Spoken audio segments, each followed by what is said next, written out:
Jelas ya ini gambarnya ada tulisan Abdul Hadi kuliah online ya. Sudah Bapak. Ya, kasih. Bismillahirrahmanirrahim. Assalamualaikum warahmatullahi wabarakatuh. Sebelumnya saya ucapkan terima kasih kepada Ibu yang sudah mengundang saya, kepada staf pengajar juga di Universitas Tidar di Magelang yang sudah memberi kesempatan saya untuk sharing tentang tentang tema imunologi. Mungkin saya juga terima kasih kepada teman-teman, adik-adik sekalian yang sudah hadir di kuliah tamu ini. Mungkin ya di awal nama saya Abdul Hadi Suwandi, mungkin bisa dipanggil Adi. Saya akan pertama adalah akan sedikit perkenalan dari saya.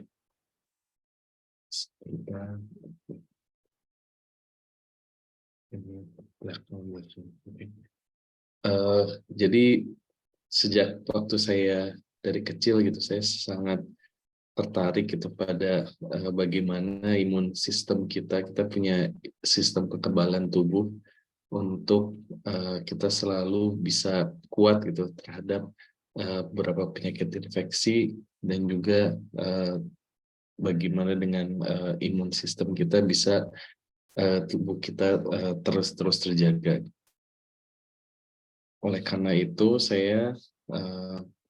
karena saya dari Bandung gitu, saya selalu tertarik untuk kuliah di Bandung. Jadi karena saya tertarik sama imunologi, saya belajar di sekolah farmasi. Dulu namanya masih departemen farmasi, tapi sejak mungkin sekitar 10 tahun yang lalu sudah berubah jadi fakultas sendiri ya. Jadi namanya Fakultas Farmasi di ITB di Bandung. Saya asli dari Bandung ya, jadi pengen kuliahnya juga di Bandung. Jadi sewaktu saya sedang S1, tesis saya lebih ke penyakit infeksi, lebih ke molekular biologi, di mana saya melakukan banyak riset menggunakan metode molekular biologi.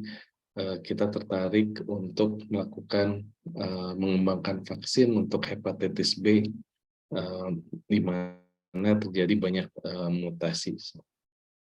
Setelah saya selesai S1, selanjutnya setelah apoteker saya selanjutnya sempat bekerja sebagai riset asisten, masih sama juga di farmasi. Jadi di Tuberculosis Research Center, ini adalah kolaborasi gitu dari Rumah Sakit Paru Rotin Sulu di Bandung, dan juga kerjasama dengan Universitas Virginia Tech di Amerika. Jadi proyeknya adalah kita ingin mengembangkan vaksin dan juga diagnostik kit untuk tuberkulosis, dan juga kita banyak menggunakan metode di molekular biologi. Karena saya sangat tertarik dengan riset gitu, jadi saya pengen belajar lagi, dan kebetulan juga dapat beasiswa DAAD, di mana saya bisa pindah belajar di Jerman, di mana saya melakukan master di bidang program molecular bioengineering. Jadi di Dresden ini kalau dilihat kotanya cukup indah gitu, di mana kota tuanya jadi ada sungai Elbe, ini sungai yang termasuk besar yang mengalir itu bahkan dari Ceko dan sampai muaranya di Hamburg gitu. Dan di kota tuanya itu sangat indah. Jadi ya pengalaman juga ya, bisa tinggal di kota yang bagus ya. Di master tesis saya kebetulan bidangnya lebih ke imunologi, tapi lebih ke autoimmunity juga. Kita bekerja tentang regulatory T cells, jadi itu salah satu yang penting, sel yang penting untuk autoimmunity. setelah saya selesai S2, saya selanjutnya pengen lanjut S3 dan kebetulan juga dapat dana dari profesor di mana saya mendalami bidang molekular imunologi, tapi lebih PhD tesis saya untuk mengembangkan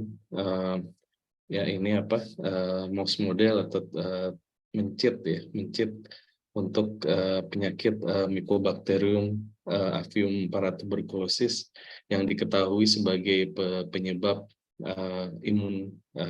inflammatory bowel disease atau penyakit saluran pencernaan di hewan, di ternak, di sapi, di kambing, tapi juga diketahui ada asosiasi dengan penyakit saluran di pencernaan di manusia juga. Jadi saya mempelajari sistem imun di mencit ini apabila diinfeksi oleh bakteri ini. Selanjutnya saya pindah ke Kiel. Jadi Kiel itu di sebelah utara Jerman, jadi kota pelabuhan ya, di mana sempat saya bekerja sebagai postdoc. Jadi postdoc itu sebenarnya peneliti yang sudah memiliki gelar doktor di bidang jadi cuma kebetulan setahun, dan kebetulan bos saya juga ini Profesor Bintang Grasel, beliau dapat posisi di Hannover, jadi saya ikut pindah gitu ke Hannover. Jadi fokus risetnya adalah antara mikrobiota. Jadi mikrobiota itu adalah bakteri yang normal di saluran pencernaan dengan interaksinya dengan host, dengan epithelial cell saluran pencernaan, dan juga dengan bakteri saluran pencernaan, bakteri patogen. Selanjutnya sejak 2001 saya pindah lab, jadi sebenarnya masih sama-sama di Hannover, cuma pindah lab, lebih fokusnya adalah tentang cell signaling, bagaimana cell signaling mempengaruhi imun sistem terhadap patogen atau bakteri. Oke, tadi pertama tentang perkenalan ya. Mungkin saya akan membagi dua lah sesi untuk kuliah ini gitu. Jadi saya diminta untuk mengisi tentang hypersensitivity dan autoimmunity. Jadi yang pertama saya akan lebih menjelaskan mungkin sebagai review ya tentang imun sistem itu sendiri, dan yang kedua nanti saya akan membahas sedikit intinya dari hypersensitivity dan autoimmunity. Mungkin kalau ada yang mau bertanya bisa langsung ini aja kasih tahu aja ya. Oke, sekarang kita sedikit review ya tentang imun sistem. Kita tahu ya imun sistem itu tubuh kita diciptakan sempurna, bisa melindungi tubuh kita dari banyak sekali penyakit dan juga bahkan kanker juga dan lain-lain. Jadi kita anggaplah tubuh kita misalkan sebagai bank gitu, di mana bank misalnya kita ada penjahat yang ingin mencuri di bank kita gitu. Penjahat ini adalah kenyataannya adalah misalnya bibit penyakit seperti bakteri, virus, parasit, dan lain-lainnya. Itu karena kita mempunyai security yang sangat bagus, ya, imun sistem yang bagus. Yang pertama yang dihadapi oleh penjahat itu adalah innate immune system. Jadi innate immune system adalah bawaan ya, imun sistem dan bawaan, di mana sistem tersebut sifatnya lokal, terus juga dan cepat gitu, karena butuh cepat saat bakteri masuk ke dalam tubuh kita, secepatnya harus dihilangkan. Terus juga sifatnya general, di mana tidak spesifik. Jadi anggap ada yang dicurigai sebagai penjahat tapi ternyata bukan, itu juga tetap diserang juga. Jadi sistemnya lebih tidak spesifik. Selanjutnya kita mengenal sistem adaptif atau spesifik imun sistem ya, yang pemeran utamanya adalah sel B dan sel T.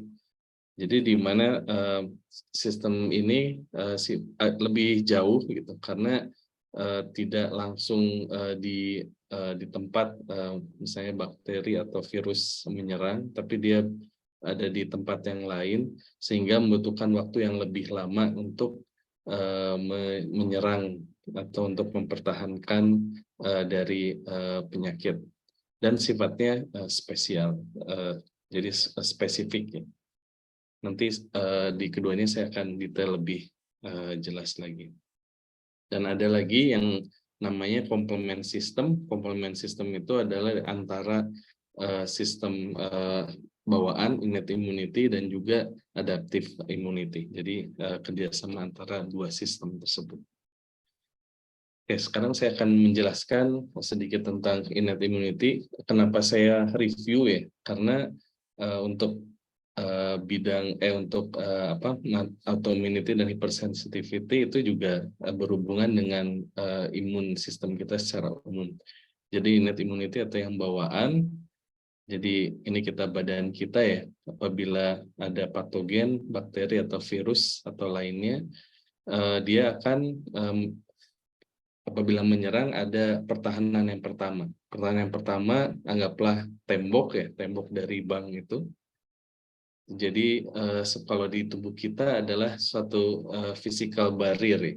Jadi barrier seperti kulit kita, terus juga ada barrier di saluran pernapasan, di juga saluran kencing dan juga saluran pencernaan,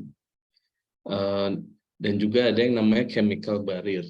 Jadi kimia yang membuat bakteri susah untuk menyerang tubuh kita, bahkan bisa mati. Contohnya adalah HCl atau asam lambung ya, di lambung kita.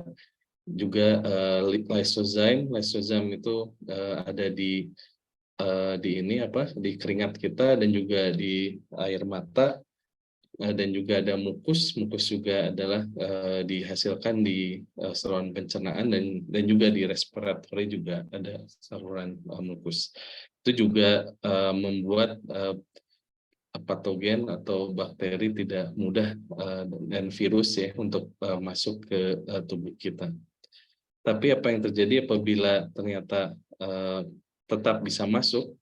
Ada yang dikenal yang dari sistem bawaan kita adalah yang pertama yang adalah makrofag. Makrofag tugasnya dia ada memang ada di dekat-dekat di tempat dekat barrier yang di tisu ya, atau di organ paling luar gitu. Jadi udah siap-siap apabila ada bakteri atau virus yang menyerang.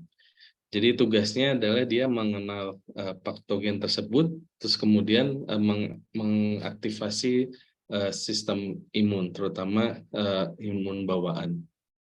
Jadi yang kedua tadi makrofag, yang kedua adalah namanya dendritic cell karena bentuknya seperti dendrit, seperti sel neuron. Jadi tugasnya adalah dia mengambil antigen dari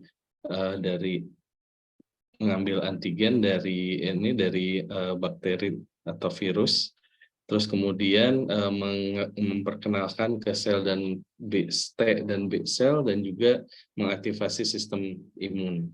Yang terakhir ini ada komplement sistem juga nanti teraktivasi. Oke, jadi apa yang dilakukan oleh makrofag? Makrofag itu saat dia pertama mengenali bahwa ini ternyata partikel molekul yang bukan tidak normal.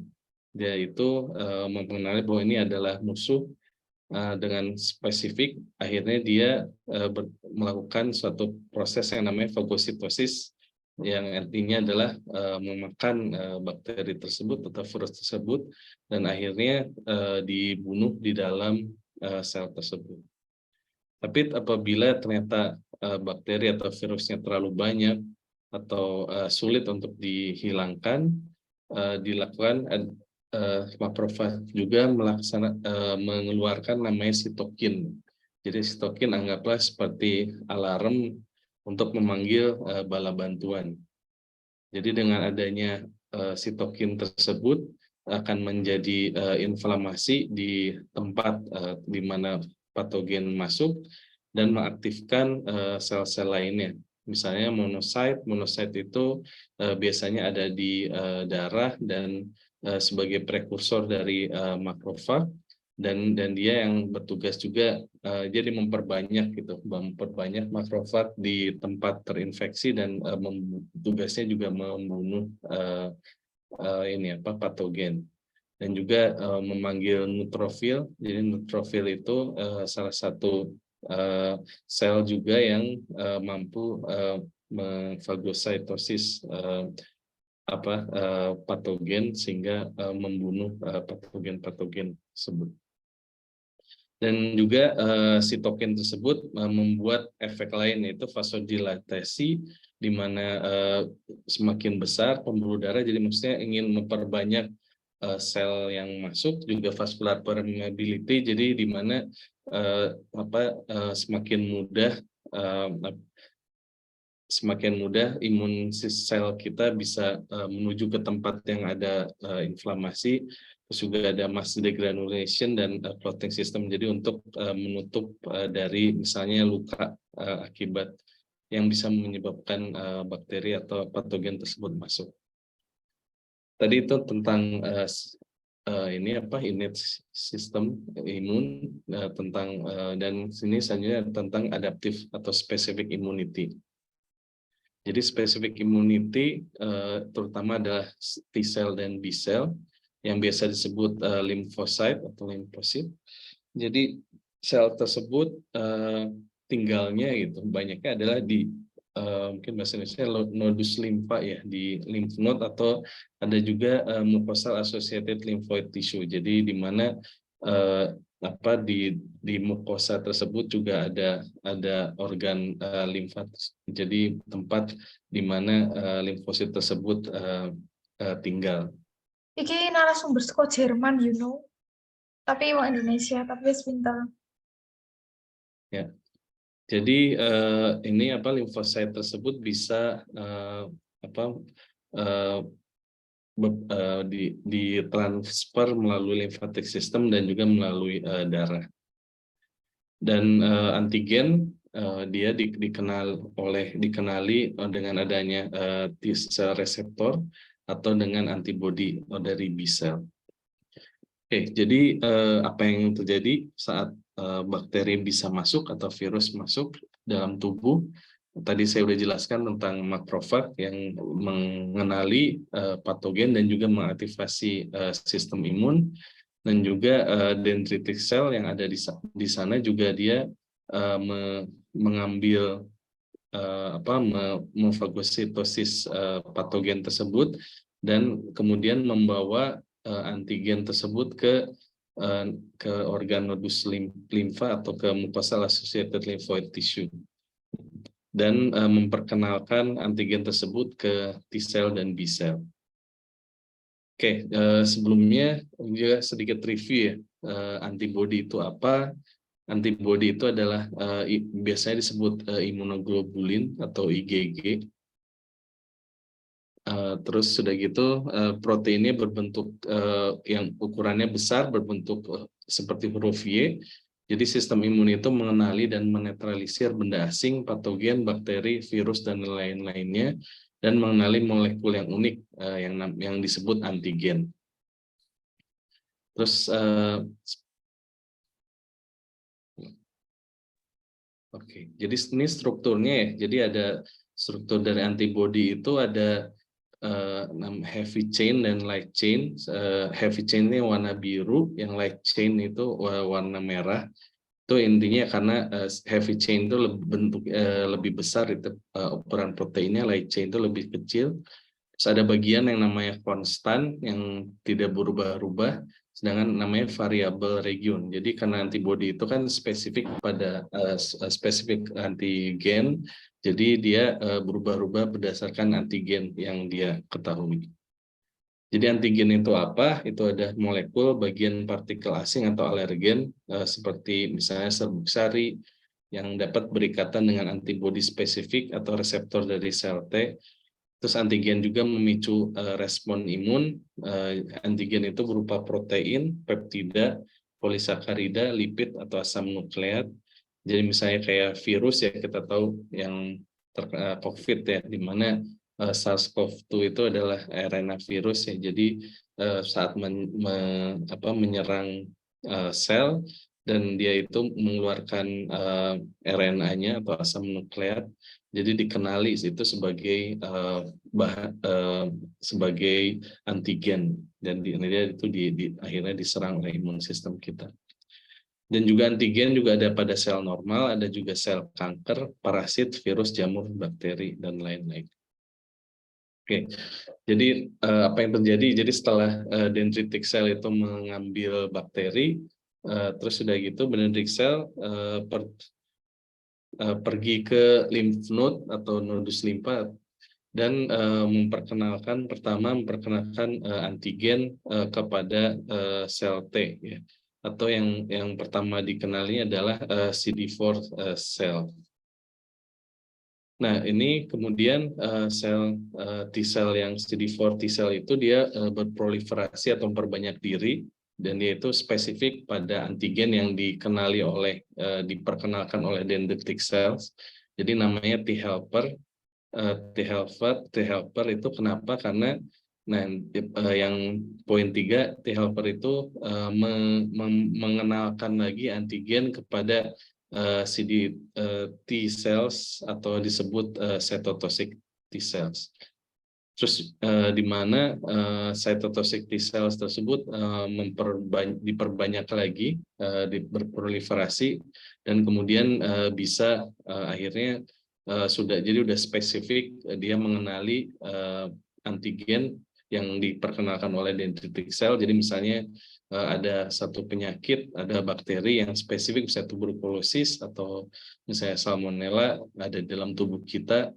Jadi atau virus ya. Jadi sel ini langsung mengenali sel yang dan bisa membunuh bakteri atau virusnya. Terus yang kelima, di mana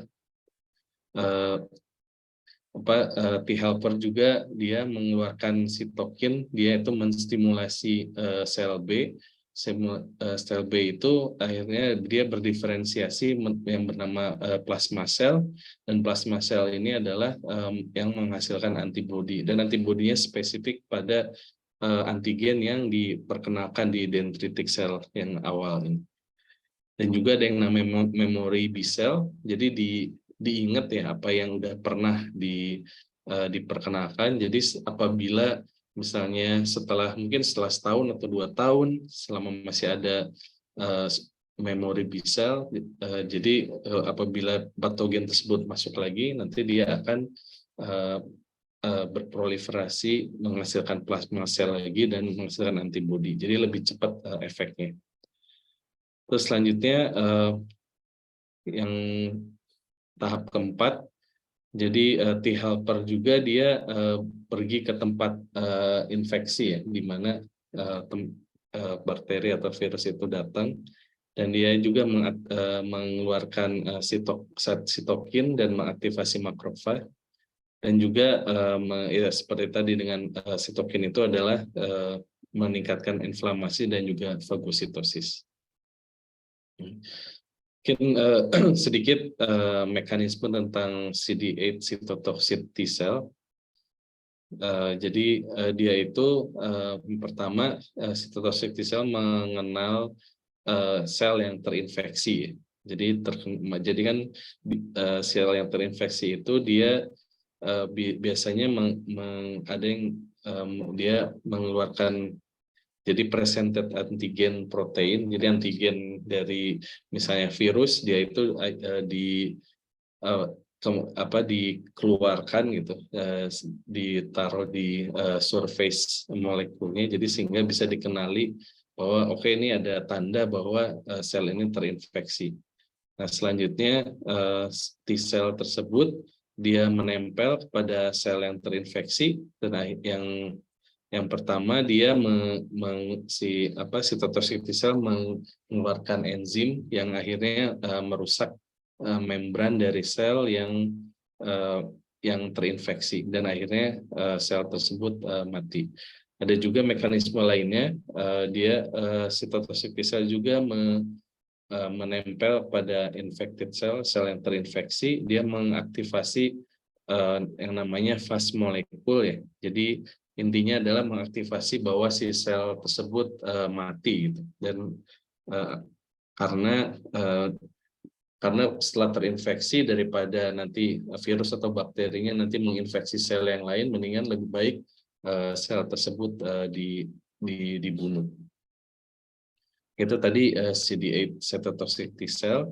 Sedikit tentang komplement. Jadi komplement itu tadi disebutkan dia di kerjasama antara adaptif dan innate immunity ya. Jadi pertama, komplement itu apabila ada antigen dan antibodi bertemu, dia akan mengaktifasi sistem komplement, dan jadi ini kompleks ya, komplement cascade ya, intinya, dan akhirnya dia mengaktifasi makrofage. Dan hasilnya dari komplement cascade ini adalah ada 3. Yang pertama opsonin, inflamasi, dan membunuh patogen.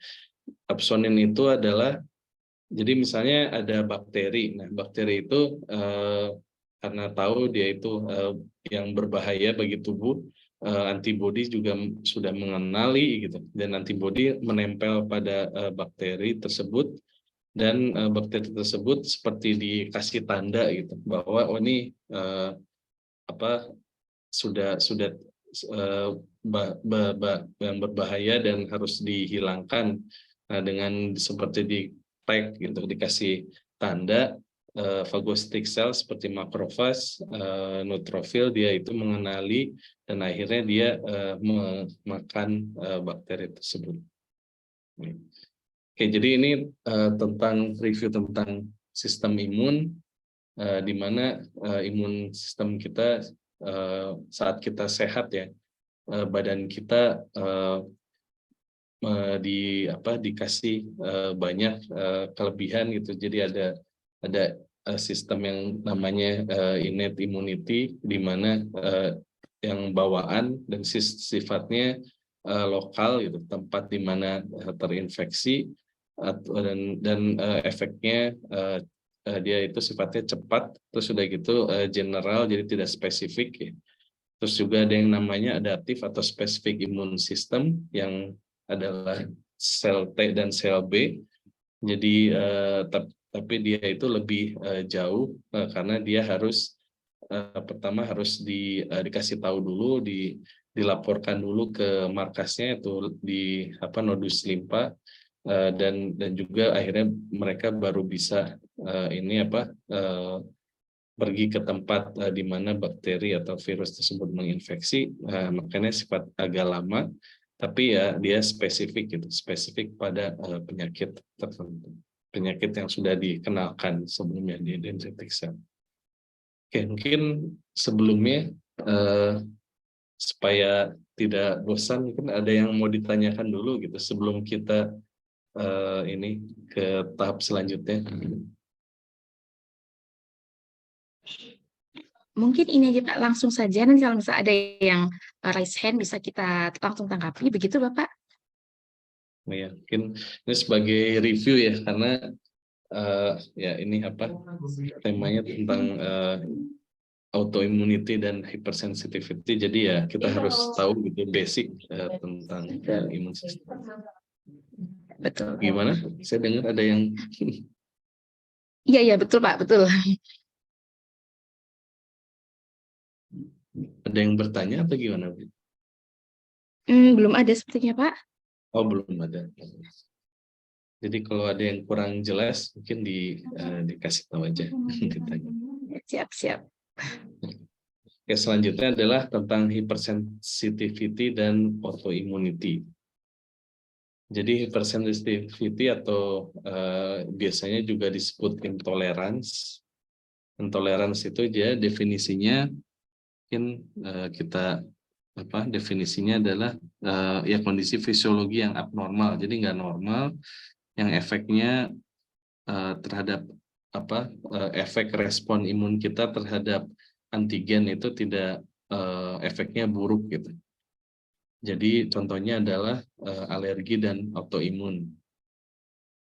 Dan alergi itu sendiri jadi respon imun yang berlebihan terhadap bahan-bahan yang tidak berbahaya gitu. Jadi sesuatu yang sebenarnya normal gitu, nggak aneh-aneh, bukan bakteri, bukan virus atau apa-apa, tapi efeknya terlalu berlebihan sehingga buruk bagi orang yang mempunyai alergi. Jadi contohnya ada yang alergi makanan, alergi serbuk sari, dan alergi lain-lainnya gitu. Jadi gejalanya mungkin ada yang mata merah, gatal-gatal, bersin, batuk, pilek, sesak napas, atau juga bengkak.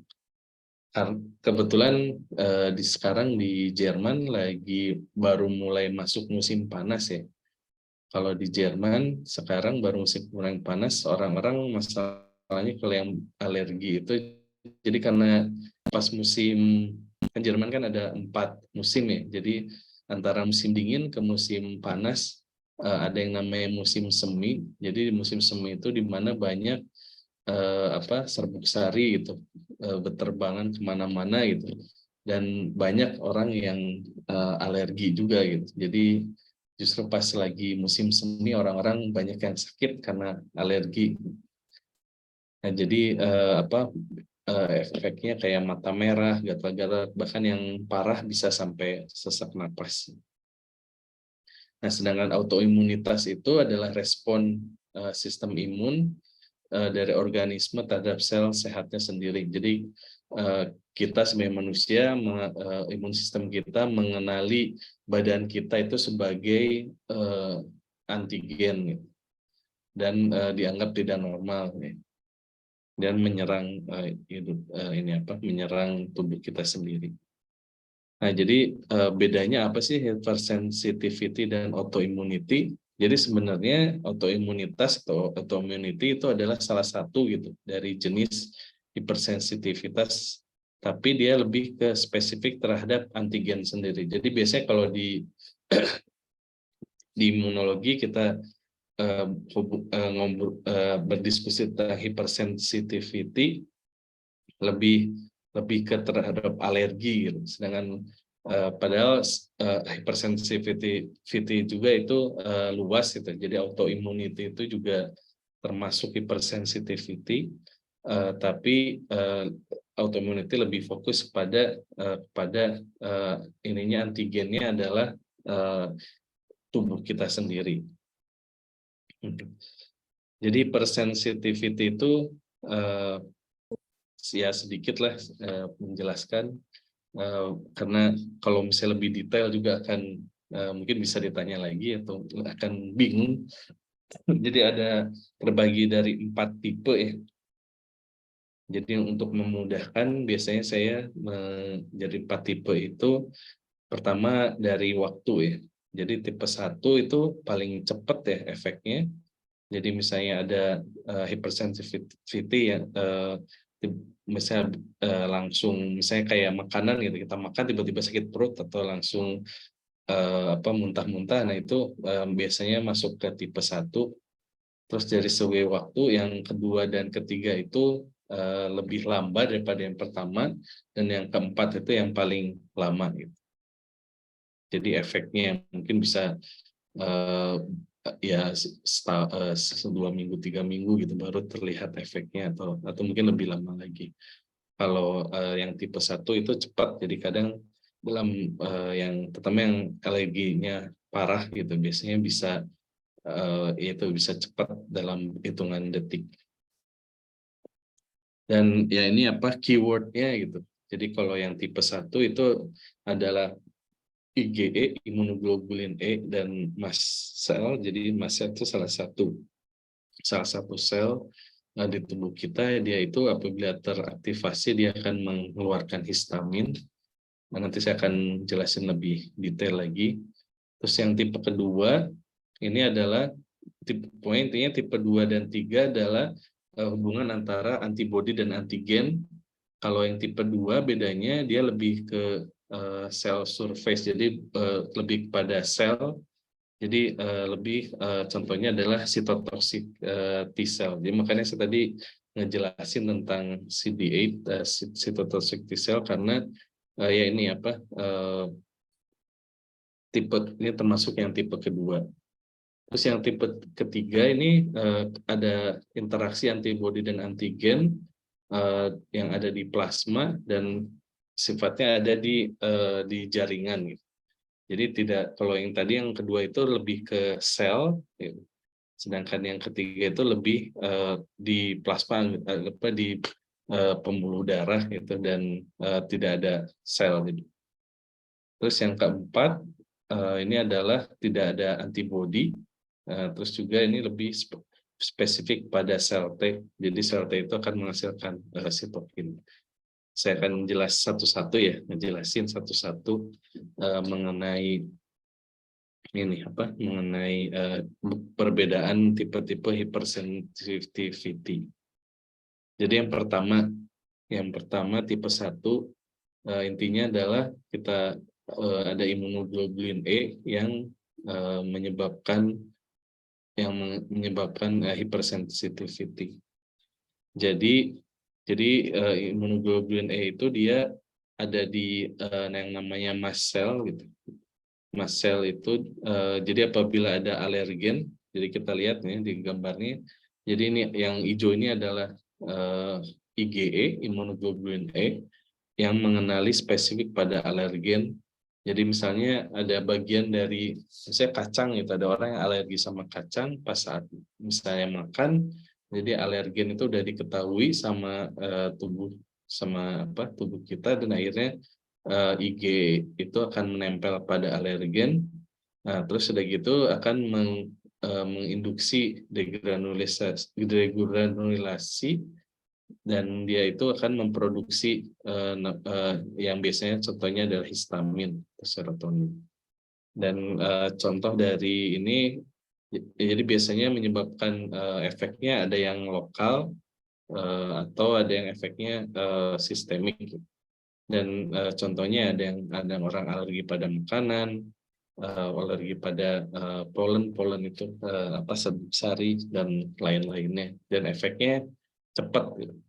Jadi kadang kalau misalnya kita memang udah ada alergi, kita misalnya alergi makanan, terus kita makan dalam kadang beberapa menit itu udah terasa gitu, udah langsung efek-efeknya terasa.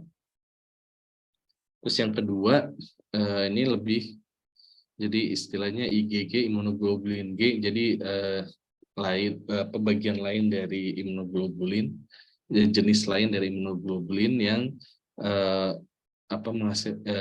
yang sitotoksit. Jadi maksudnya, jadi sel-selnya itu akan misalnya selnya akan yang nempel pada antibodi, terus kemudian dia sel tersebut ya sitotoksit sel menempel pada sel, jadi suatu sel yang dianggap sebagai antigen, terus antigennya itu ditempel oleh antibodi yang ada di sitotoksit sel, dan kemudian antara tadi yang saya jelaskan ya, bagaimana sitotoksit sel membunuh sel.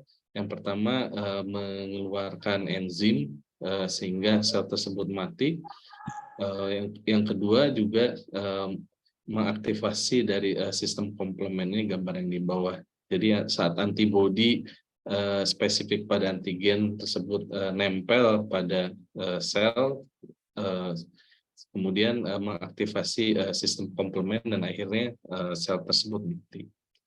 Jadi contohnya adalah apabila ada orang ditransfusi darah yang salah gitu, salah tipenya, dia itu langsung dalam mungkin berapa jam itu ada yang istilahnya itu tipe 2 hypersensitive. Jadi setotoxic T-selnya sudah menempel kepada kepada sel darah merah itu misalnya, dan akan membunuh sel tersebut.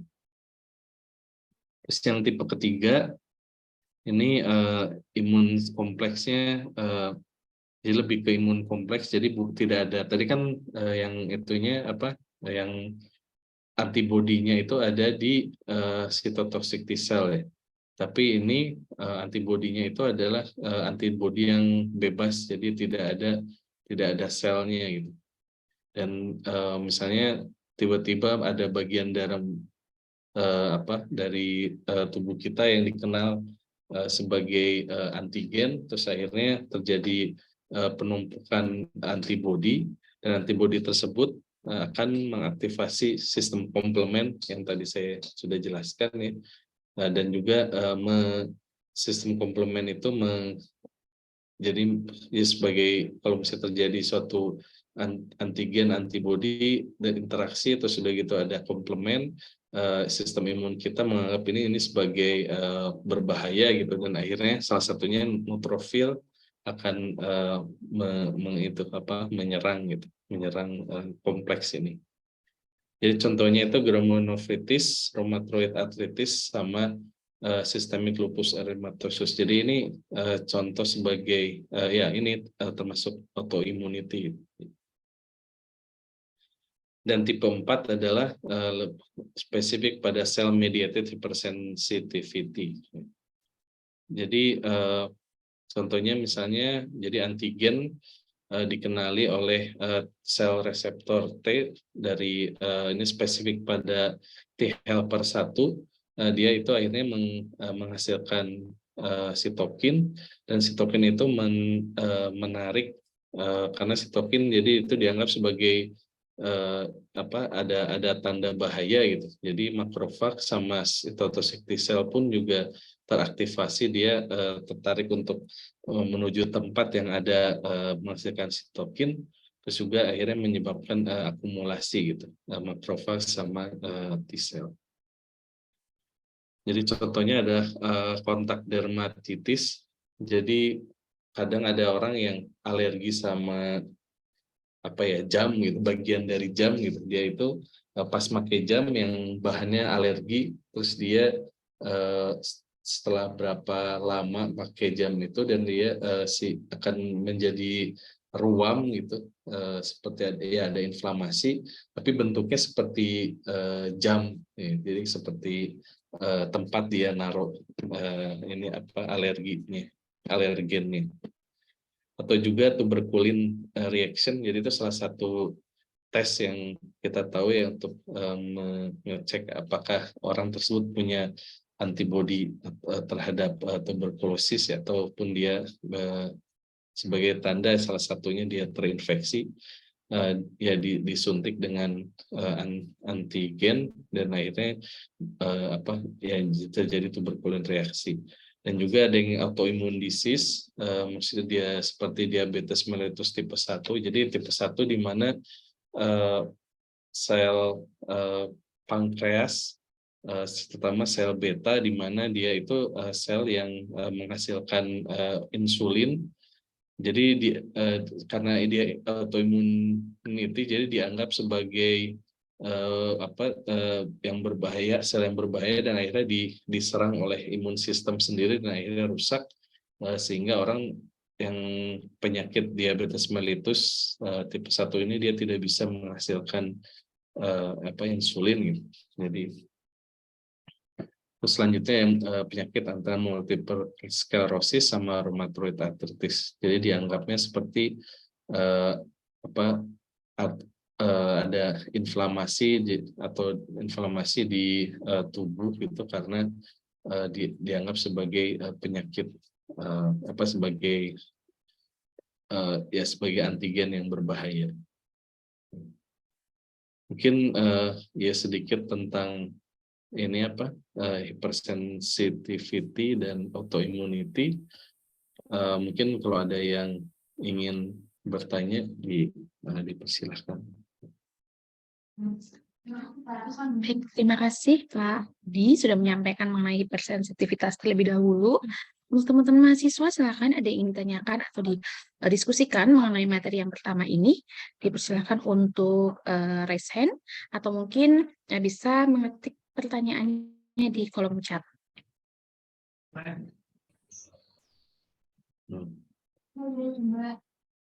Silakan.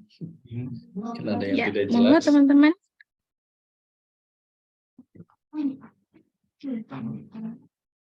Oke, terima kasih beberapa Bapak Ibu dosen sudah bergabung untuk mengikuti perkuliahan dan juga teman-teman mahasiswa dari lintas angkatan ya yang sudah mengikuti perkuliahan imunologi ini.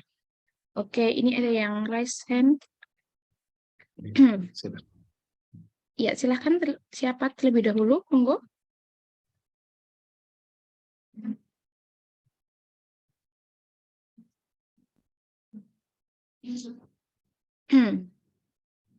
Mas Yazid terlebih dahulu, dipersilahkan Mas Yazid. Baik, terima kasih banyak Bu Nia atas kesempatannya. Sebelumnya, Assalamualaikum warahmatullahi wabarakatuh. Warahmatullahi wabarakatuh. Ya, saya Muhammad Rafif Yazid dari kelas 02 dengan NPM 081. Izin bertanya kepada Bapak Hadi mengenai ini Pak, sindrom Evans Pak. Nah, tadi kan Bapak sudah menjelaskan terkait hipersensitivitas dan juga autoimunitas serta penyebab-penyebabnya begitu ya Pak. Salah satunya juga Bapak sebutkan ada multiple sclerosis dan juga systemic lupus erythematosus. Nah, di sini saya juga sedang memperdalam terkait sindrom Evans Bapak. Menurut Bapak salah satu kaus gitu penyebab utama dari sindrom Evans ini apa ya Pak? Dan apakah ada faktor-faktor yang merujuk kepada pasien yang nantinya itu terciptanya sindrom Evans pada pasien tersebut, Bapak? Mungkin itu dulu pertanyaan dari saya. Terima kasih banyak atas waktunya. Wassalamualaikum warahmatullahi wabarakatuh. Waalaikumsalam warahmatullahi wabarakatuh. Baik, terima kasih Mas Yazid untuk pertanyaannya. Ini mau langsung dijawab atau mau ditampung terlebih dahulu, Pak Hadi? Boleh ditampung sekali. Oke, baik. Terima kasih. Untuk selanjutnya, Mbak Lufi Arifah, dipersilahkan Mbak Lufi. Baik, Bu Nia, terima kasih untuk kesempatannya. Di sini saya berterima kasih kepada Bapak Suwandi karena telah memberikan ilmu yang sangat bermanfaat bagi kita semua. Dan saya Lufi Arifah di sini terdapat pertanyaan yang akan saya sampaikan. Mungkin artikel yang saya baca itu ada beberapa paparan bahwa golongan darah itu menentukan seberapa kuat atau tidaknya sistem imun yang dimiliki oleh seseorang. Dan juga ada yang mengatakan bahwa golongan darah O itu sistem imun yang dimilikinya lebih kuat dibandingkan dengan golongan darah A. Dan golongan darah A itu ada yang mengatakan bahwa golongan darah A memiliki sistem imun yang lebih lemah begitu. Nah, terkait dengan argumen tersebut, pertanyaan saya Pak, itu apakah benar golongan darah itu berpengaruh terhadap seberapa kuat atau tidaknya sistem imun dalam tubuh kita dan bagaimana realitanya? Mohon penjelasannya Bapak. Terima kasih. Terima kasih atas pertanyaannya. Mumpung ingat ya, jadi untuk golongan darah, kebetulan saya juga risetnya juga ada hubungannya dengan golongan darah, tapi lebih ke bagaimana golongan darah itu mempengaruhi terhadap suseptibilitas terhadap penyakit infeksi. Jadi gimana orang lebih mudah terinfeksi atau lebih kuat atau resistensi terhadap penyakit. Kalau untuk menjawab yang tadi gitu, sebenarnya belum ada penelitian yang, atau setidaknya saya belum baca yang jelas bahwa misalnya lebih kuat daripada yang A gitu. Tapi yang saya pahami kan itu juga golongan darah itu sebenarnya suatu antigen juga ya, antigen di mana yang membedakan O atau 0 ya, sebenarnya 0 itu tidak punya antigen A dan tidak punya antigen B. Nah, si antigen A dan antigen B itu kan sebenarnya itu juga adalah polisakarida atau gugus gula. Nah, yang saya pelajari ternyata misalnya karena saya fokusnya lebih ke bakteri ya, dan juga sebenarnya sama juga virus, dan juga ternyata bisa virus atau bakteri juga atau parasit juga menggunakan si antigen itu sendiri untuk salah satunya untuk dia bisa menempel kepada di epitelial. Jadi karena si golongan darah itu antigen tersebut tidak cuma ada di golongan darah, di darah, sel darah merah, tapi juga ada di organ lainnya, misalnya di saluran pencernaan gitu ya. Yang kemudian saya fokusnya ke situ, di saluran pencernaan, ternyata dia gugus gula tersebut, antigen tersebut juga ada gitu. Dan bakteri, virus juga ternyata salah satunya ya menggunakan si antigen itu untuk misalnya dia menempel, dia misalnya bakteri itu mempunyai ada yang namanya fimbria. Fimbria itu suatu organ dari bakteri yang tugasnya untuk nempel kepada sel yang kemudian mau infeksi, sehingga mudah untuk dia akhirnya bisa menginfeksi dan masuk ke dalam sel yang terinfeksi ya. Jadi dengan ada misalnya golongan darah tertentu, dia itu lebih mudah untuk, karena si bakteri misalnya atau virus dia itu bisa menggunakan sebagai reseptor untuk nempel gitu. Itu salah satunya. Terus juga yang saya pelajari juga ternyata, jadi karena kita di fokus riset saya juga hubungan antara patogen dengan bakteri normal komensal di dalam saluran pencernaan. Nah, jadi ternyata bakteri normal itu juga yang normal di saluran pencernaan, dia itu menggunakan si antigen tersebut, karena kan itu sebenarnya gugus gula ya, itu sebagai bahan makanan ya. Nah, jadi ternyata kita riset menunjukkan bahwa mudahnya dengan beda golongan, ternyata bakteri normal yang hidup di saluran pencernaan juga beda gitu, orang yang punya golongan darahnya ya.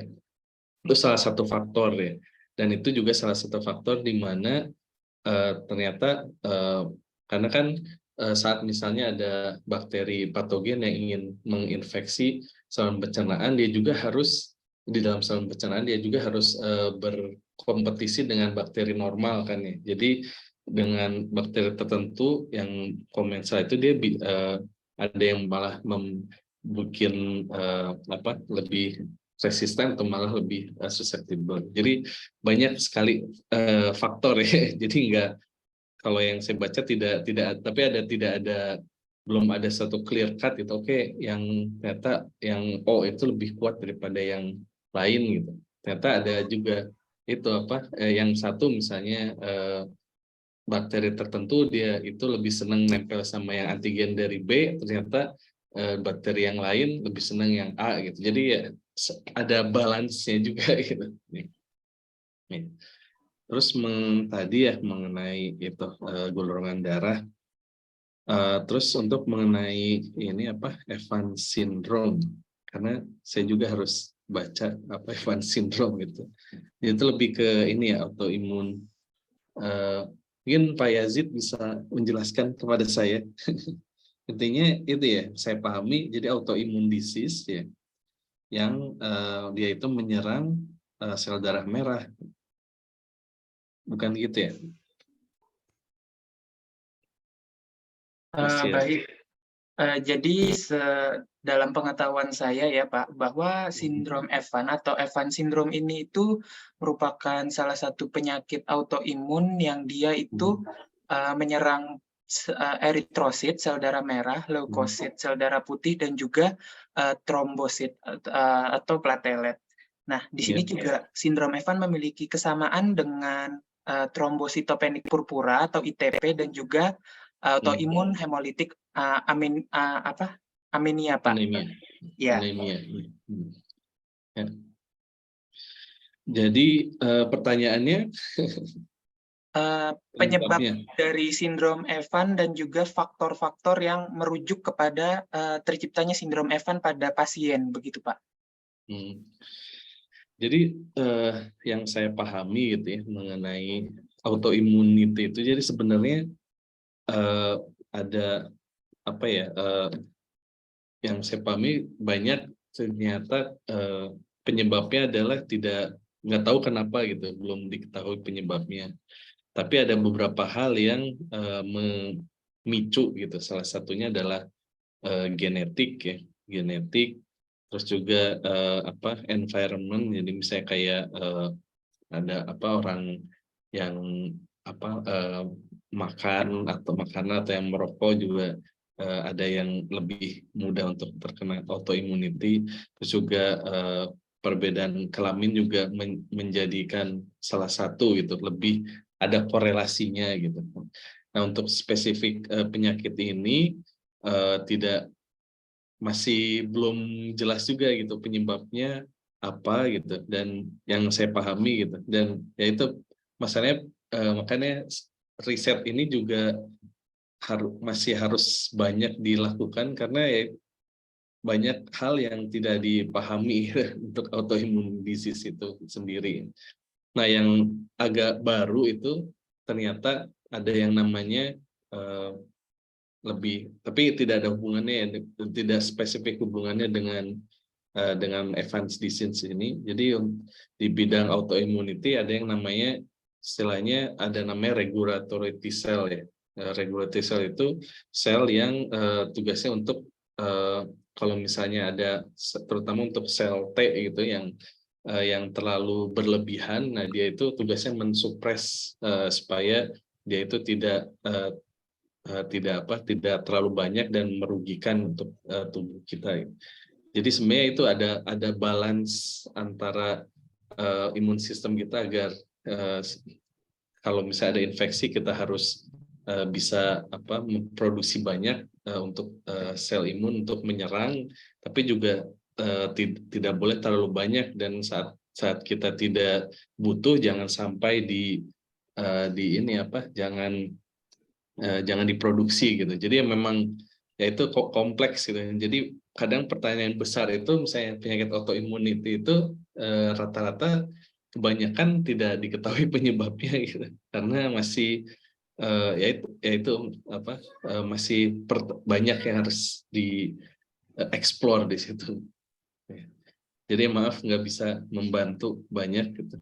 Karena rata-rata yang saya pahami itu autoimmunity ya gitu, kayak lupus itu, kenapa orang dia menyerang, kan lupus itu juga bisa tergantung ya, dia ada yang menyerang ginjal, ada yang langsung menyerang organ lainnya, itu juga nggak tahu kenapa gitu, dan penyebabnya juga kurang tahu kenapa. Terus kebetulan waktu saya di Bandung juga sempat jadi volunteer di lembaga yang jadi di Bandung yang Samsi Duha, dia itu orang-orang yang lupus, mereka berkumpul, ternyata menurut mereka gitu, pengalaman mereka, jadi supaya mereka tidak kena, untuk lupusnya tidak aktif, ya mereka harus berpikiran positif, harus saling membantu gitu. Jadi itu juga stres, itu juga salah satu pemicu untuk ya penyakit lupus. Jadi ya, tapi tetap masih belum tahu penyebabnya apa. Saat ini baru tahu mekanismenya kayak gini. Terus juga pengobatannya juga intinya juga untuk lebih ke imunosupresan gitu, imunomodulator, dia menurunkan kalau misalnya terlalu banyak imunnya diturunkan ya, masih kayak gitu aja. Jadi sedangkan penyebabnya masih tanda tanya besar.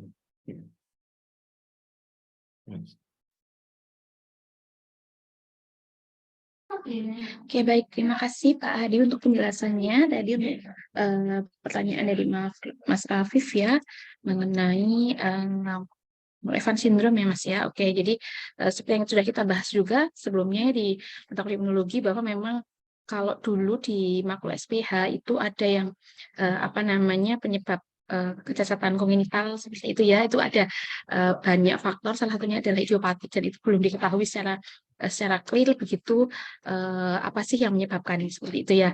Dan ini sama halnya juga dengan beberapa penyakit autoimun ya yang tadi dijelaskan oleh Pak Hadi. Memang mungkin itu ini ya Pak, kolaborasi gitu ya. Kolaborasi dalam arti di sini bisa juga dari genetis, bisa juga dari faktor luar gitu, sehingga belum bisa benar-benar dipastikan kalau misal ini karena X gitu ya, atau ini karena Y seperti itu.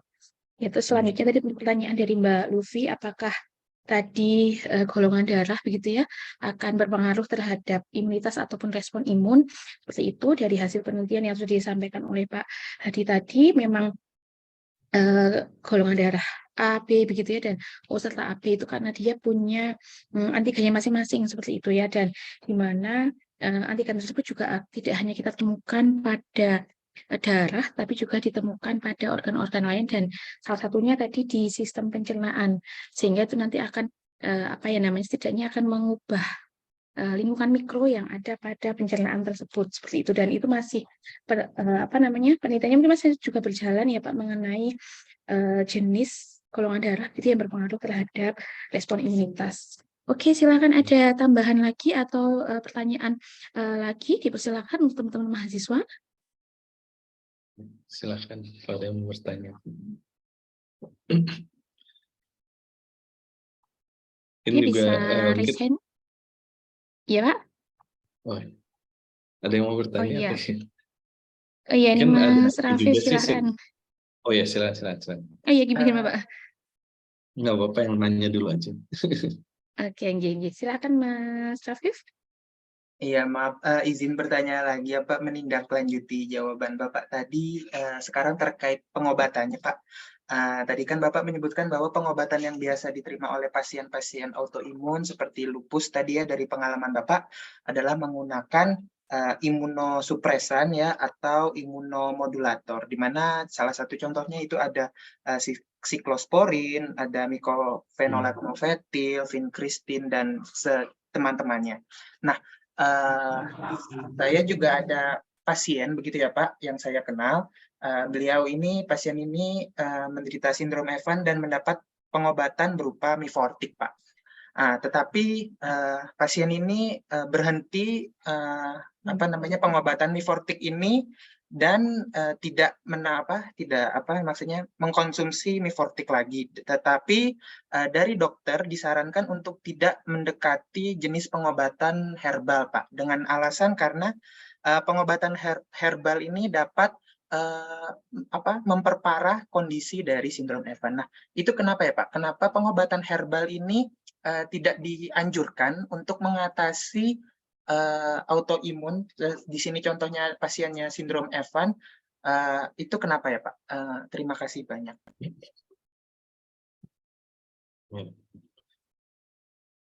Mungkin ada lagi yang bertanya atau mungkin saya lanjut aja langsung.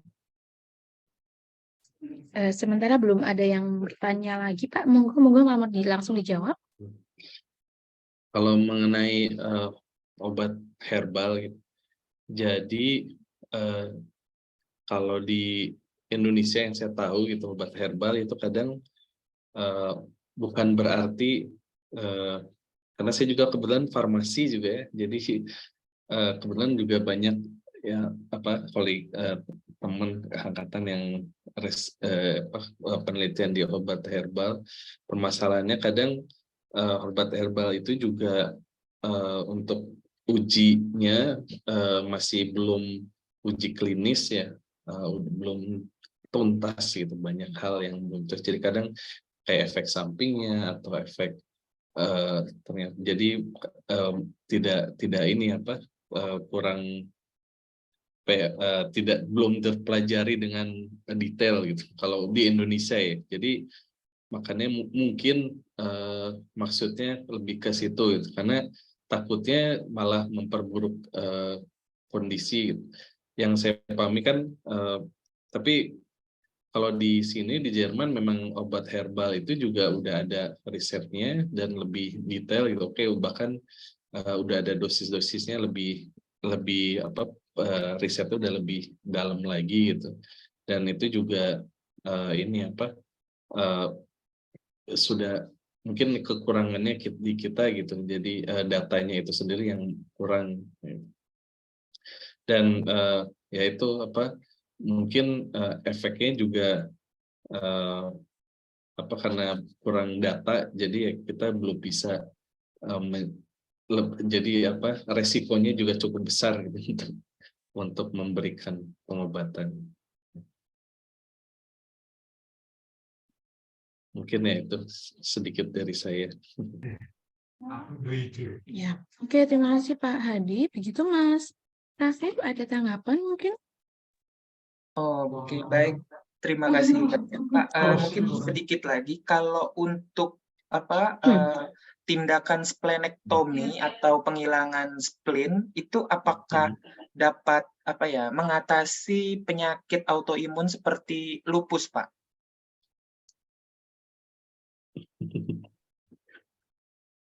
Splenektomi itu biasa, maksudnya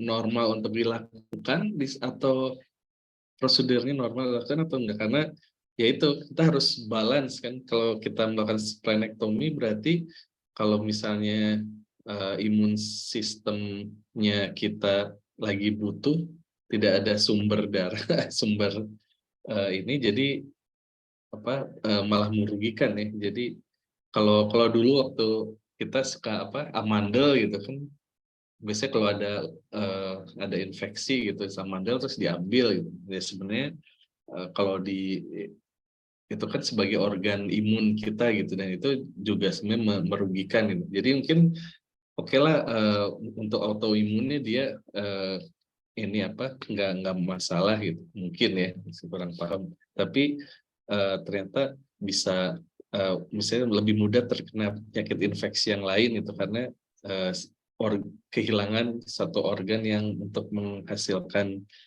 imun sistem. Jadi yang saya pahami ya gitu.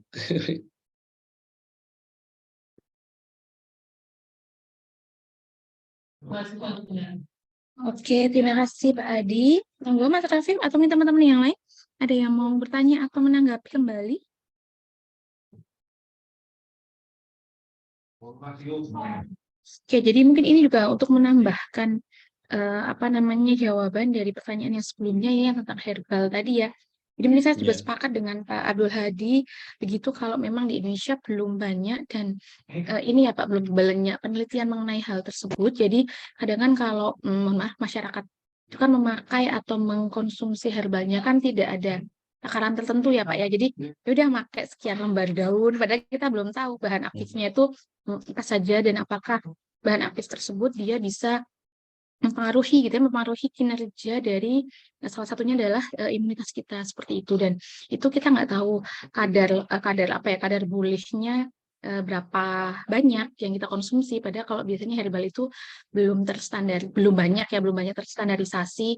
Misal dari sekian sekian lembar daun gitu kan, dari beratnya yang berbeda, apakah nanti setelah diekstraksi, dikeringkan dan lain-lain, apakah dia nanti juga kandungannya 4 sekian miligram misalnya yang harus dibutuhkan seperti itu. Jadi memang kenapa kalau di bidang medis begitu ya, itu harus dihindari terlebih dahulu gitu ya, seperti itu. Begitu mungkin ya kalau tambah dari saya dan sedikit yang saya tahu karena pernah mengikuti mengenai seminar penggunaan herbal ini. Oke, monggo yang lainnya ada pertanyaan kembali. Kalau ada hal yang mau tanyakan terlebih dahulu sebelum kita lanjutkan. Atau mau bertanya gimana dapat beasiswa sekolah di Jerman? Iya, amin ya Mas Syarif ya. Saya juga ikutan lah Pak ya besok ya. Ikutan. Oke. Masih ada lagi mengenai autoimun mau disampaikan? Permisi Ibu dan Bapak, izin tanya. Ya silakan Mbak Talita. Baik Ibu, untuk teknologi saat ini itu kira-kira yang digunakan untuk mengetahui penyakit-penyakit dari autoimun dan lain sebagainya itu kira-kira yang paling mutakhir itu apa ya untuk membantu kami misalnya dalam mengetahui ini ternyata penyakit autoimun atau ini bukan begitu. Terima kasih Pak Bu. Teknologi. Ya, terima kasih pertanyaannya. Kalau yang saya ketahui sih risetnya udah karena kayak tadi itu kan autoimun masalahnya tidak diketahui penyebabnya itu saat ini ya termasuk ini salah satu fokusnya gitu dan juga termasuk autoimun juga yang di fokus riset juga salah satunya karena transplantasi ya karena transplantasi juga kan itu salah satu masalahnya adalah di mana orang bisa ditransplant organ yang baru, nah itu ada masalah dengan autoimun juga karena dianggap sebagai ya kan ditransplant sebagai organ asing gitu dan dia merusak dan itu juga termasuk di ini yang banyak dipelajari. Terus juga bidang-bidang ya mungkin kalau misalnya untuk biasanya kalau untuk mendeteksi di autoimun atau enggak itu sudah biasanya dilihat dari ya kayak tadi misalnya status inflamasinya ya status proteinnya jadi itu sebenarnya udah jelas gitu udah cukup maju untuk itu tapi ya itu yang bidang yang lagi dikejar gitu di sini ya untuk masalah salah satu untuk transplantasi gitu. Oke, terima kasih Pak Adi. Begitu Mbak Talita ada tanggapan atau ada feedback kembali? Cukup Ibu dari saya. Terima kasih Bapak atas jawabannya. Baik, terima kasih Mbak Talita dan juga Pak Adi. Silakan Adi, ada lagi ya teman-teman? Izin bertanya, Bu. Ya, silakan Mbak Sylvia. Iya, baik. Terima kasih atas kesempatannya. Izin bertanya, Pak Abdul. Jadi, beberapa saat yang lalu ini sedang banyak pembahasan bahwa ada salah satu dokter ini menyatakan bahwa vaksin yang menggunakan mRNA ini sangat berbahaya karena mengganggu kejebakan alamiah tubuh dan dapat mengubah gen. Dan salah satunya ini menyebabkan kondisi autoimun dan peningkatan reaksi imunitas sensitif. Nah, bagaimana menurut Bapak dengan pernyataan dari salah satu dokter tersebut dan bagaimana sih vaksin yang menggunakan mRNA ini kok bisa menyebabkan penyakit kalau bisa terhadap autoimun seperti itu, Pak? Terima kasih. Ya, terima kasih pertanyaannya. Mungkin lebih ke karena vaksin COVID ya mRNA gitu. Jadi sebenarnya memang teknologi RNA itu juga termasuk baru gitu, tapi sebenarnya nggak baru-baru banget. Jadi kebetulan karena yang saya pahami gitu kan yang pengembangnya itu adalah perusahaan BioNTech yang kerjasama dengan Pfizer. Jadi BioNTech itu di Jerman juga ya, dan mereka itu sebenarnya fokusnya lebih ke pengen bikin vaksin untuk kanker.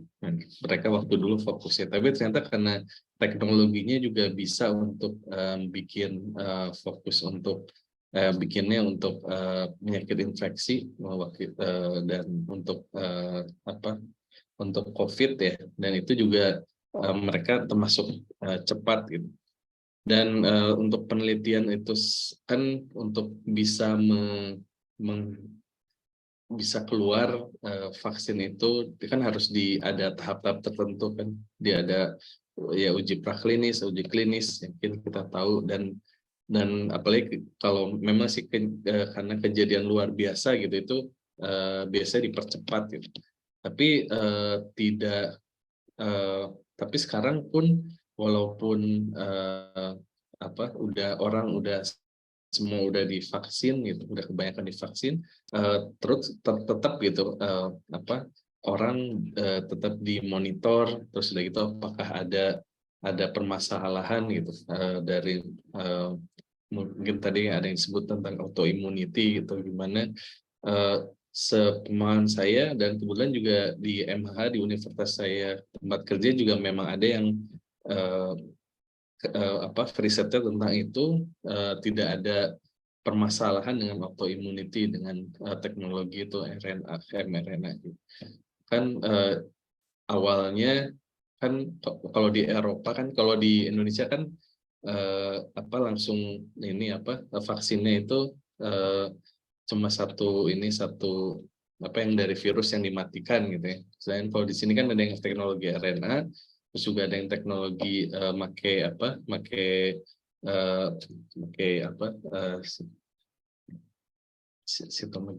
vaksin vaksin DNA gitu.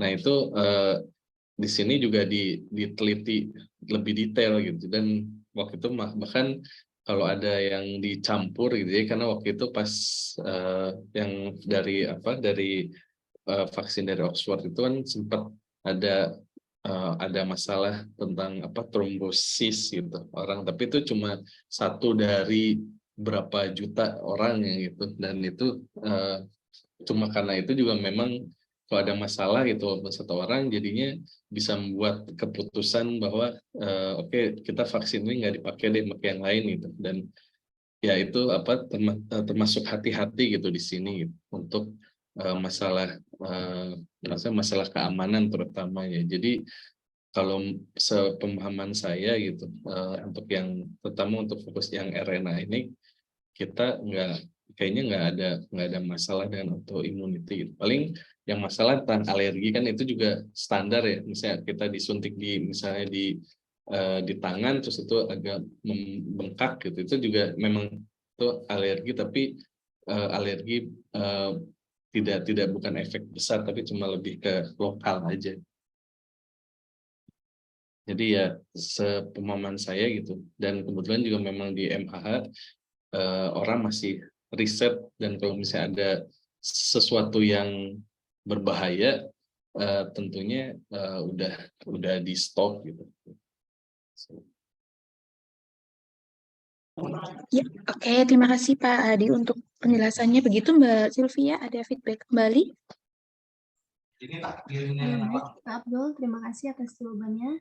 Terima kasih. Ya, oke, terima kasih Mbak Sylvia. Oke, selanjutnya ada pertanyaan lagi atau mungkin dari Pak Adi ada tambahan? Kalau nggak ada, mungkin sebagai sharing juga.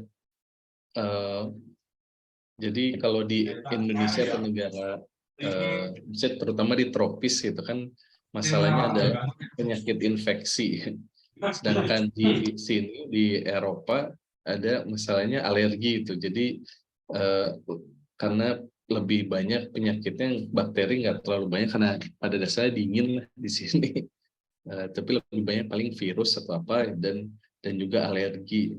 Dan teorinya gitu, katanya sih salah satunya kenapa di sini lebih banyak alergi, karena muncul alergi. Jadi karena ini juga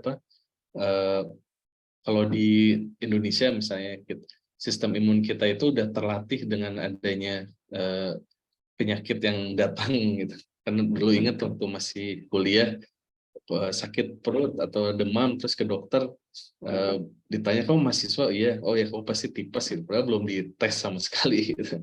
Nah, jadi banyak penyakit infeksi itu di Indonesia. Dengan di sini penyakit infeksi tidak terlalu banyak, jadinya ini karena sistem imun tidak terlatih gitu. Jadi ada istilahnya hipotesis gitu. Jadi istilahnya karena higien hipotesis. Jadi karena terlalu bersih gitu di sini.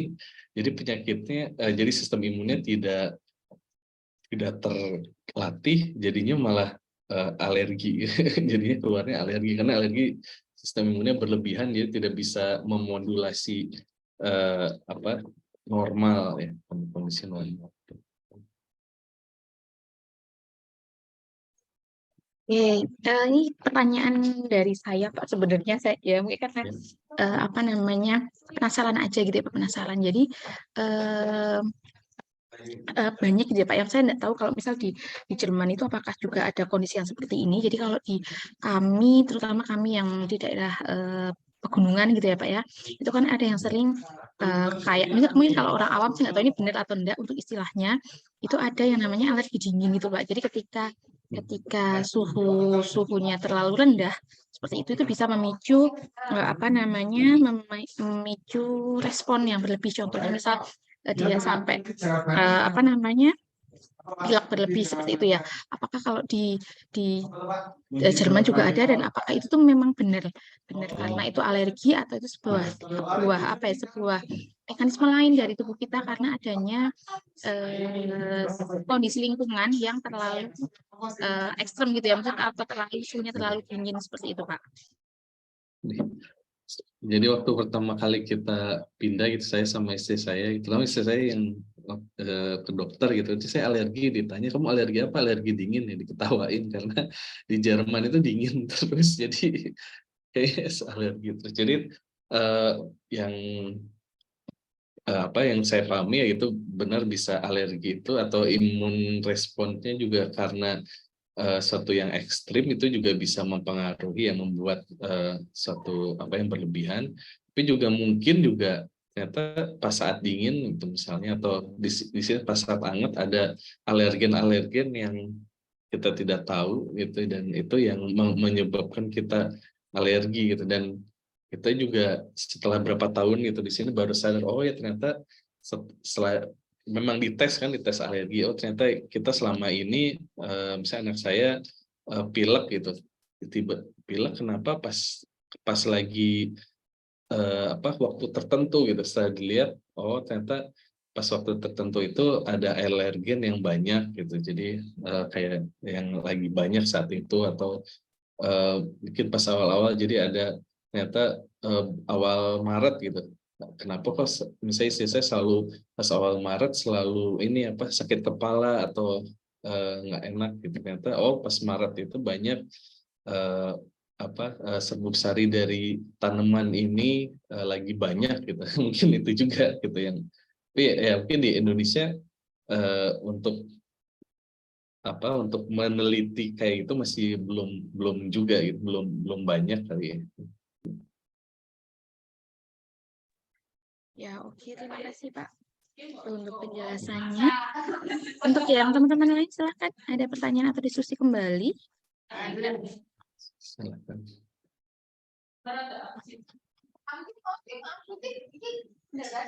Oke, sambil menunggu mungkin ini saya tanya Pak, tapi ini saya sedikit kepo nih Pak, sedikit kepo. Bapak di sana fokus risetnya tentang apa Pak? Riset saya ya itu tadi sempat dibahas gitu. Jadi intinya kalau saat ini adalah bagaimana kan komunikasi sel itu kan juga kan ada komunikasinya ya.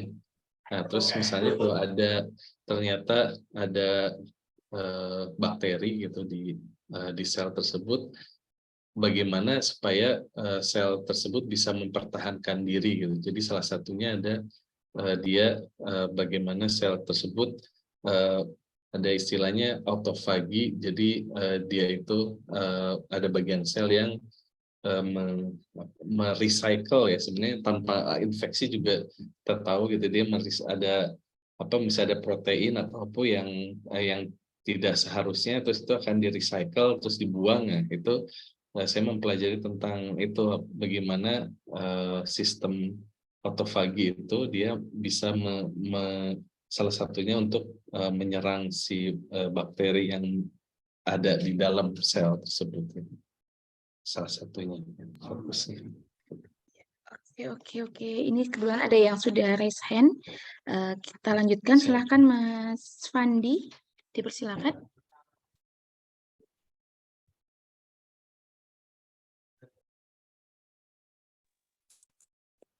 Silakan. Kesempatannya, saya izin bertanya pada Pak Hadi. Sebelumnya perkenalkan nama saya Aiswandi Ramdhani dari kelas biologi 2 dengan NPM 079. Izin bertanya, saya pernah membaca sebuah artikel terkait hubungan penggunaan hand sanitizer dan juga alergi kacang. Pertanyaannya, apakah koneksi yang mengakibatkan penggunaan hand sanitizer berlebihan berujung pada orang yang mengidap alergi kacang, Pak? Ya, terima kasih pertanyaannya. Kalau saya belum ini apa baca detailnya itu tentang itu, tapi cuma perkiraan lagi. Jadi memang hand sanitizer itu kan juga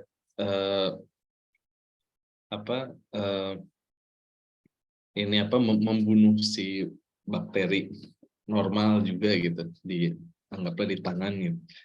Mungkin juga yaitu salah satu apa ya, yang hand sanitizer itu juga bisa kita tahu. Maksudnya itu hand sanitizer membuat gimana, ulangi, maaf. Oke, untuk pertanyaannya boleh diulang, Mas Ya, boleh. Ahid Fandi.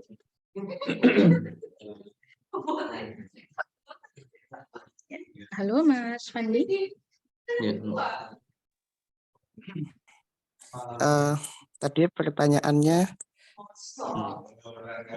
hubungan penggunaan hand sanitizer dan alergi kacang, kemudian koneksi yang mengakibatkan penggunaan hand sanitizer yang berlebihan yang berujung pada orang yang mengidap alergi kacang. Ya itu apa, bisa saya cuma kira-kira aja karena nggak tahu juga. Jadi karena kalau pakai hand sanitizer juga itu bisa kalau terlalu berlebihan bisa menyebabkan iritasi gitu ya, atau menyebabkan inflamasi juga atau dermatitis ya. Dan itu juga mungkin dengan kayak gitu kan membuat sistem imun kita juga bisa kurang baik gitu. Terus sudah itu kalau sistem imunnya lagi nggak bagus, jadi semakin sensitif terhadap suatu alergen ya. Itu satu hipotesis saya. Yang kedua juga bisa jadi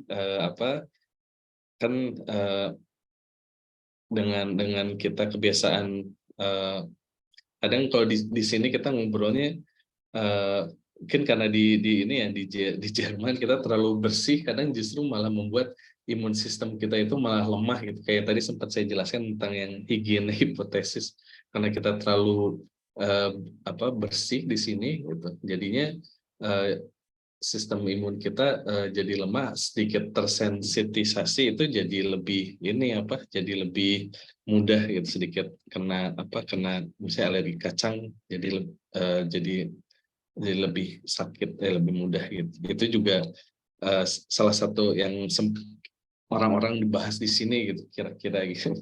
Jadi kalau terlalu bersih gitu, jadi kita lebih sensitif. Tapi untuk detailnya sendiri, kenapa nggak tahu saya, paham. Oh, maaf, tidak bisa.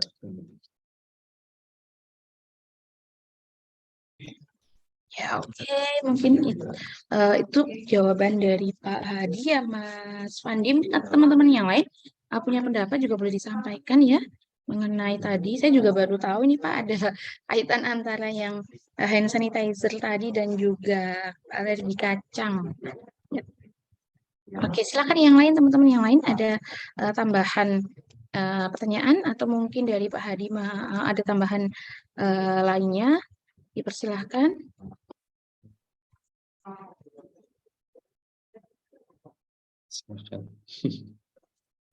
Ada yang mau bertanya lagi? Dan bertanya tentang beasiswa gimana? Jadi mungkin sekalian sharing juga, kebetulan waktu dulu saya setelah lulus S1 terus juga kan apoteker di ITB harus apoteker, ujian mungkin biasanya agak lama gitu, 4-3 bulan gitu ujiannya. Terus sempat saya juga ujian ada berapa tahap ya, jadi tidak lulus di tahap pertama, sedangkan harus nunggu ujian berikutnya itu mungkin 6 bulan gitu setelahnya gitu. Nah, jadi saya sambil nunggu ya, saya kerja sebagai yaitu riset asisten gitu. Nah, sambil itu juga saya ngelamar beasiswa juga, beasiswa semuanya sebenarnya, karena pada dasarnya saya pengen keluar negeri gitu. Jadi saya daftar beasiswa ke Jerman, DAAD, ke Prancis, Amerika, Inggris, Australia, semuanya pokoknya dilamar lah pokoknya. Karena pengen cita-citanya pengen kuliah gitu di luar negeri. Ya udah dapatnya ternyata beasiswanya dapatnya di Jerman, ya udah gitu ya. Saya akhirnya ke Jerman. Jadi Oke, ini Pak, kita jadi penasaran karena sebenarnya tertarik untuk belajar di Jerman seperti itu karena melihat ada beberapa dulu kakak tingkat yang beasiswa begitu ke sana. Kalau yang tadi Pak Hadi itu dapatkan DAAD ya Pak? Oh DAAD itu DAAD. sistemnya gimana Pak? Kenapa? Apakah dia yang di AAD itu apakah Iya. harus dapat promotor terlebih dahulu, kita dapat LOA terlebih dahulu dari universitasnya, atau kita daftar atau lolos di AAD-nya dulu, baru nanti mencari promotor begitu Pak di sana Pak? Jadi biasanya sih satu jalan itu, terutama kalau untuk S3 ya. Kalau S3 sih biasanya harus ini sih sepengetahuan saya harus tahu promotornya siapa gitu. Terus udah gitu ya udah harus kita nulis riset ya. Risetnya mau ngapain ya. Waktu dulu kalau saya S2 karena tidak riset, jadi sejalan sambil daftar DAAD sambil ngedaftar programnya gitu. Jadi tapi sekarang pengetahuan saya DAAD kalau mau S2 gitu ya, S2 itu programnya spesifik ya, udah ada di websitenya. Jadi ya itu sih kalau untuk S3 sebaiknya sih ini dulu udah dapat promotornya dulu gitu. Ya, oke. Ya, ini juga informasi untuk teman-teman ya yang berminat begitu ya. Sebenarnya nggak hanya di Jerman, nggak banyak universitas, banyak negara yang menawarkan beasiswa seperti itu ya. Teman-teman yang berminat bisa sering cek-cek gitu. Jadi nggak harus jangan kayak saya dulu, saya nunggu hampir 1 tahun untuk bisa lanjut sekolah. Kalau misalnya memang bisa diusahakan, bisa nanti segera lulus langsung kuliah lagi. Oke Ya, Pak, ini apalagi kebetulan ada pertanyaan ya. Ada bertanya. Nah, apalagi Iya, sekarang ini ini informasi lebih mudah gitu dengan ada internet. betul Kalau sekali, dulu betul. zaman saya informasinya nggak ada, terus setelah itu untuk melamar pun harus ngirim hard copy misalnya ke Berkas. Jerman gitu kan, lumayan. Iya. Betul. Oke, dan sekarang aksesnya sudah mudah ya Pak ya, jadi banyak sekali lembaga-lembaga yang memang dia menawarkan, ada banyak beasiswa begitu ya, dan dipermudah untuk pendaftarannya hanya dengan mengirimkan dalam bentuk soft file. Oke, ini ada pertanyaan Pak dari Nina Hirmawati. Beliau menanyakan, Mbak Nina menanyakan izin bertanya Pak, dulu itu saya tidak pernah alergi makanan atau minuman tertentu. Namun setelah beberapa kali saya mengkonsumsi susu, terutama susu full cream, saya menjadi diare. Jadi sampai sekarang setiap kali minum susu full cream saya langsung diare. Nah, itu kenapa ya Pak?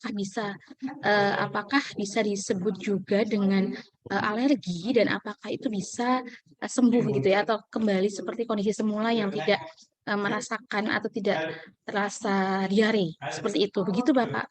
Monggo bisa langsung ditanggapi Pak. Ya, kebetulan saya juga ini lagi waktu pas tadi menyiapkan bahan juga sempat baca-baca. Jadi ada bedanya antara alergi dengan sensitif terhadap kayak itu terhadap susu ya gitu. Itu juga jadi mereka mengkategorikannya bukan sebagai alergi, dan yang sepemahaman saya susu juga ternyata memang kayaknya orang Asia gitu ada kekurangan enzim tertentu, jadi menyebabkan lebih sensitif pada ini jadi minum susu bisa diare gitu. Ya itu ya, dan salah satunya juga umur juga mempengaruhi gitu ya. Kalau misalnya udah makin tua makin sensitif, saya pun juga terasa gitu kalau makan sesuatu yang susunya, kandungan susunya banyak itu jadi cepat diare gitu. Jadi ya yang saya pahami itu mengenai susu itu ya dia tidak termasuk alergi, dia udah lebih ke sensitif sendiri gitu, beda sendiri gitu. Dan ya itu salah satu itunya karena karena umur juga, dan mungkin juga makanan juga mempengaruhi gitu. Kalau sembuh sih nggak tahu sih. Ya, oke, terima kasih Pak Hadi. Silakan Mbak Nina, ada feedback mungkin atau ada timbal balik dari jawaban yang disampaikan oleh Pak Hadi.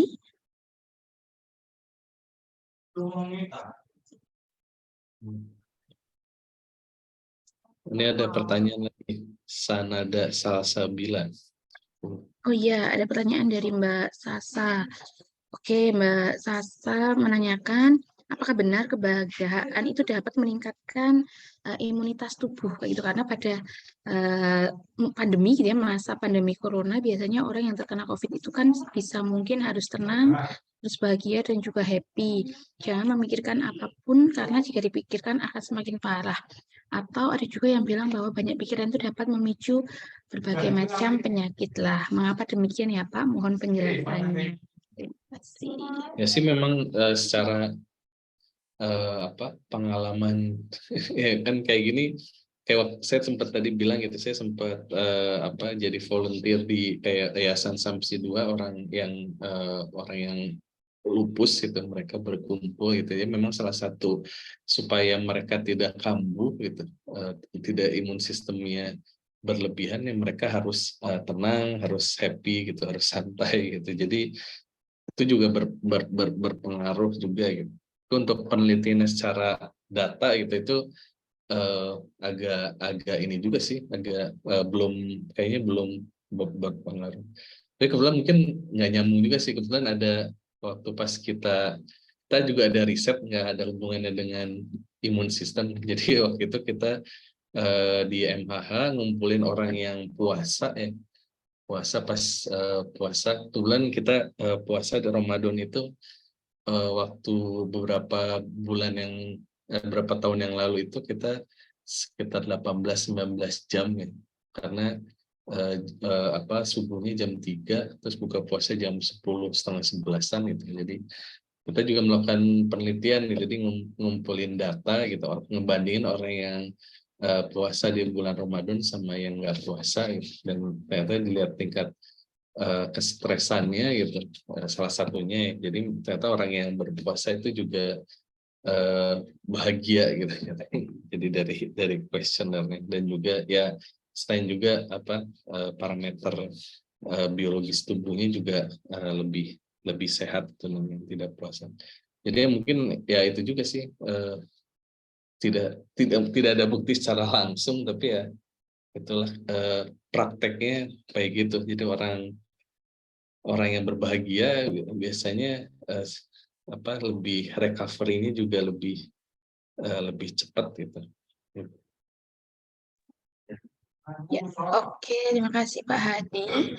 Ya, saya sedikit menanggapi ya, tapi ini mungkin belum tahu, ini saya real yang setahu saya ini betul 100% atau mungkin tidak betul 100% gitu ya. Saya dulu pernah baca mengenai artikel intoleran terhadap laktosa gitu ya Mbak ya. Jadi untuk pertanyaan Mbak Nina tadi, ini bisa di cross check kembali gitu ya, apakah kondisinya adalah kondisi intoleran terhadap laktosa atau tidak begitu. Dan biasanya kalau dulu kebetulan pernah ada kasus gitu ya, teman saya sendiri saat kuliah itu dia biasanya minum susu full cream itu baik-baik saja, tapi kapan hari dia minum itu langsung diare, dan ternyata setelah di cross check adalah kondisi susunya itu memang mendekati expired gitu ya, mendekati expired lah mungkin gitu ya, mungkin protein yang ada di susu itu sudah berubah gitu, dan itu dikenali sebagai patogen begitu di dalam tubuh kita, sehingga respon imun kita salah satunya adalah mengeluarkan gitu ya, dengan salah satunya mekanisme yang diare tadi gitu ya. Jadi mungkin bisa di cross check Mbak Nina gitu ya, sebelum minum coba dicek lagi gitu apakah itu mendekati kadaluarsa atau mungkin sudah kadaluarsa. Karena pernah ada kasus gitu ya di teman saya, teman kosan itu ternyata memang mendekati kedaluarsa seperti itu, dan dimungkinkan ya protein susu itu kan nggak tahan lama ya, seperti itu. Oke, terus juga untuk yang pertanyaannya Mbak Sasa mengenai apa namanya, kebahagiaan gitu ya. Mungkin ini sudah pernah dibahas sebelumnya di anatomi dan fisiologi manusia tentang endokrin ya Mbak ya. Mungkin tidak dalam, tapi kita pernah membahas saat itu mengenai hipotalamus gitu-gitu ya, yang dimana dia punya peranan untuk mengontrol berbagai kelenjar dan juga organ-organ dari tubuh kita, dimana ketika kita dalam kondisi tenang gitu ya, itu juga akan mempengaruhi atau memberikan apa ya, respon yang baik pada organ-organ ataupun jaringan-jaringan yang ada seperti itu. Oke, terima kasih. Ya, oh ada pertanyaan lagi Pak Hadi dari Mbak Vina. Bertanya mengenai apakah benar jika imunitas laki-laki itu lebih kuat dibandingkan dengan imunitas yang dimiliki oleh perempuan? Monggo Pak Hadi.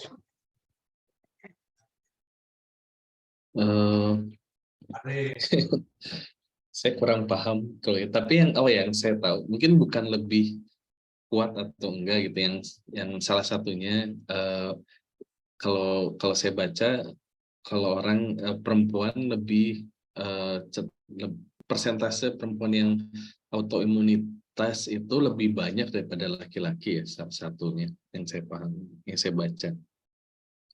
Tapi bukan berarti lebih kuat laki-laki, tapi laki-laki juga chance untuk penyakit yang lainnya juga lebih banyak gitu, penyakit jantung, penyakit apa juga kan. Jadi ada plus minusnya juga gitu, sama-sama gitu.